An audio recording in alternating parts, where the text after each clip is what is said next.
Another successful planting ang ating ibinabahagi dito sa inyo. Dahil sa tayo ay magha-harvest na ng ating kamatis.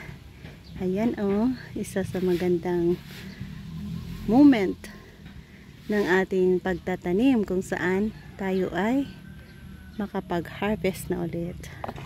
Yan, besides sa kamatis, manandang kinuhang Baguio beans. Ganda no? Ang saya. Once na tayo ay nag-harvest na. Fresh na fresh ang ating kamatis na ito. At alam natin walang halong kimikal. Apat.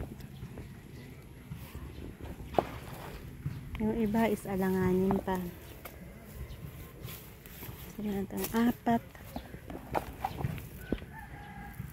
Yan. Ito ang ganda din 5, 6,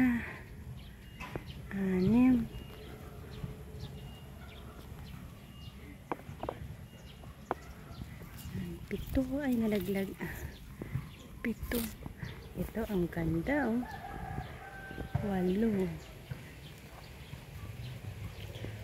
So nakapag-harvest muna tayo ng 8, yung iba ay sa susunod ulit para dahan-dahan nating makuha lahat at preska tayong kakain dito.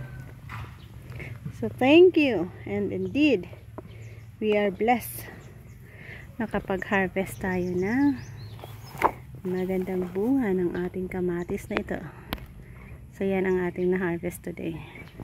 Bye bye, bless, and thank you again for joining me sa aking masaya at maligayang araw ng pag-harvest dito sa aking kamatisan.